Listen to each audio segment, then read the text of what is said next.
Telão Debate volta agora e o assunto de hoje é o programa Mais Médicos. No bloco anterior, o Dr. Luiz Ernesto Pujol fez uma série de colocações que agora o Dr. Mário Lobato vai responder. Dr. Mário, essa questão da bolsa, é uma bolsa, é um salário, como é que fica? É uma bolsa.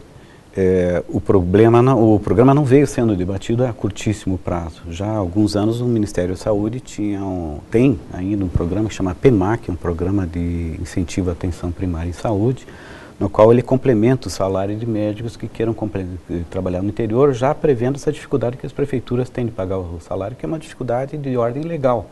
Eles não podem pagar um salário acima do salário do seu prefeito, né? A grande maioria dos municípios do Brasil está endividada, a grande maioria deles tem dificuldade em cumprir a lei de responsabilidade fiscal, então o Ministério da Saúde paga um valor que é na faixa de R$8.000, mais o salário que a prefeitura paga para esses médicos. No programa que está sendo desenvolvido agora, me parece que as entidades médicas não acordaram o que está embutido nisso daí, e eu vejo dessa forma, não consigo ver de outra forma, o embrião do emprego público que a gente vai evoluir, e essa é a demanda das entidades médicas, da gente ter uma carreira do SUS. Não tem sentido o município pagar os valores que paga para as equipes de saúde da família, daí não entra só médico, entra enfermeira, o agente comunitário de saúde, e onerar a sua folha de pagamento e deixar de fazer as outras obrigações, quando você pode ter uma carreira financiada tripartite, quer dizer, estados, municípios e a União Federal financiando.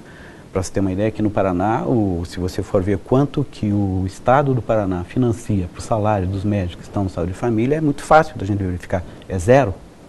Então, os municípios financiam com o valor que vem do governo federal e a sua parte. O grande desgastado nisso daí é o município. E os estados, todos eles ficam devendo. O Estado do Paraná está devendo alguns milhões de reais de dinheiro que não investiu dentro da saúde. Então, eu acho que o embrião da carreira está aí. A discussão não vem de 12 anos, que vem de 12 anos é a discussão do ato médico. A discussão veio de menos tempo, foi discutido com entidades médicas, com as universidades da área de formação e área de saúde, mas o que a gente percebe de entidades médicas de maneira geral é uma atitude absurdamente restritiva para a entrada de novos profissionais. Isso não é de agora. O índice de aprovação, nós vamos discutir isso lá na frente, de estrangeiros no Revalida em Portugal é na faixa de 60%, 70%, o nosso é 10%. Então alguma coisa está errada. Certo, e como o Dr. Luiz Ernesto colocou, essa bolsa não inclui hora extra, não inclui 13º. Bem lembrado. Em algumas cidades, existe apenas um médico para vários habitantes, então a carga horária é de maior de 40 horas. Não, então, na realidade esses médicos vêm trabalhar na atenção primária, e trabalhando na atenção primária em saúde, eles têm uma clientela adscrita de 4.000 habitantes por equipe, né? Então isso é determinado pelo programa, isso é dentro de cadastro, e essa é uma das condições. E quanto à questão, foi muito bem levantada, a questão de que sendo uma bolsa tem uma dificuldade das questões trabalhistas, e o Ministério da Saúde está se responsabilizando para esses médicos que forem trabalhar no interior, durante o período da bolsa, ele se responsabiliza pelas questões trabalhistas. O processo de revalidação de diplomas para estrangeiros e formados no exterior não é exigido para médicos que vão trabalhar no programa. Vamos ver a entrevista com a doutora Claudete Regiane Melo, da Universidade Federal do Paraná, sobre o Revalida.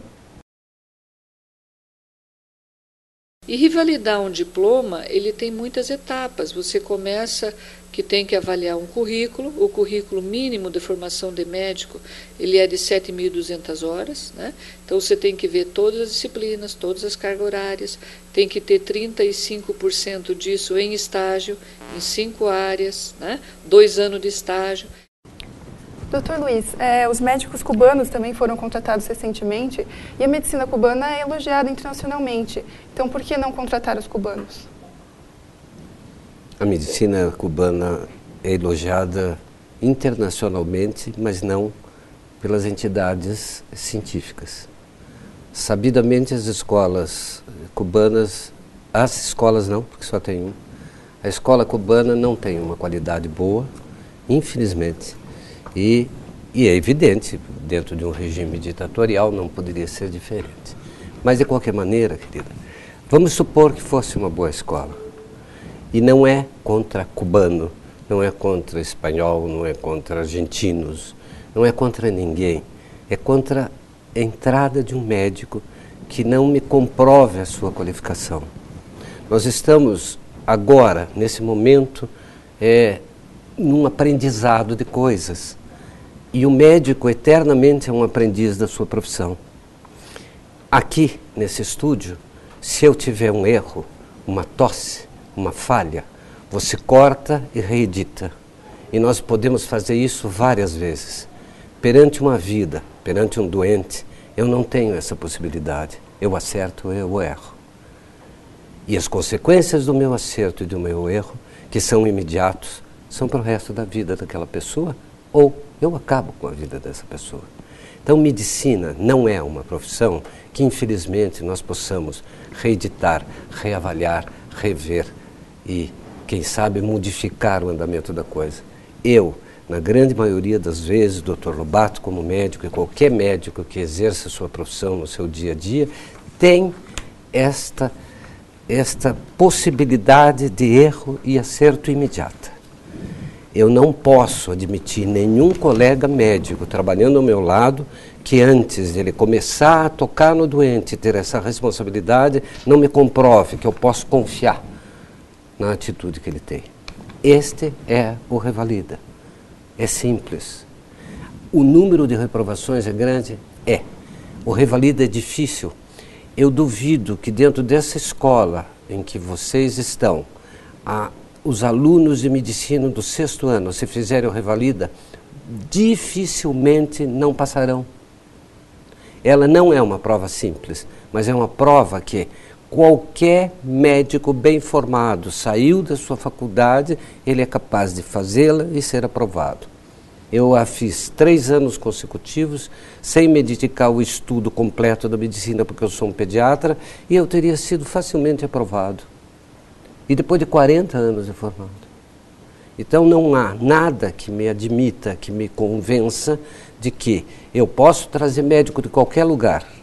E vamos, inclusive, recepcionar os nossos colegas cubanos, que comprovem que eles têm essa capacidade de resolução. Bom, 2 médicos já foram desclassificados até agora. Uma médica sérvia foi acusada de tráfico internacional e um médico boliviano que tem processos por erro médico e exercício ilegal da medicina. Então, que garantia nós temos de que esses profissionais desqualificados não vão entrar no país? Eles estão sendo todos eles triados da mesma forma que os médicos que se inscreveram na primeira etapa do programa, muitos deles com CRM falso, foram desclassificados. Os médicos que vêm do exterior, eles vão trabalhar por tempo determinado, em lugar determinado e mediante um contrato. Há muitos anos, todos os profissionais são trazidos para o país pela Organização Pan-Americana de Saúde e trabalham nessas condições sem fazer o revalida. Então, não é nenhuma novidade. Nós já tivemos experiências desse tipo em Tocantins, no Ceará e mesmo em alguns municípios aqui no interior do Paraná, que vieram médicos de fora do país e não precisaram fazer o revalida. O médico que quiser estabelecer residência no país e trabalhar em qualquer lugar do país e fazer a sua carreira aqui, esse vai ser submetido ao revalida. Em Cuba tem 24 escolas de medicina, formaram 11 mil médicos no ano passado, eles atuam hoje em 58 países. Eles salvaram o Haiti da bancarrota antes e depois do terremoto. A grande tragédia do Haiti foi contornada por conta dos médicos cubanos. Estão acostumados a trabalhar em regiões que têm poucos recursos. E pela minha experiência pessoal, eu viajo o país inteiro por força do ofício, eles vão servir que nem uma luva nas necessidades dos nossos pequenos municípios. Que sejam bem-vindos os cubanos. Sejam eles trazidos por um partido político ou não, a questão não é ideológica, é uma questão de saúde pública. Bom, doutor Mário, que pena que o nosso tempo já acabou. Eu agradeço muito a presença do senhor aqui. Eu que agradeço a oportunidade. Também agradeço a presença do doutor Luiz Ernesto Pujol. Igualmente, eu agradeço também. Tela 1 Debate fica por aqui. Até o próximo programa.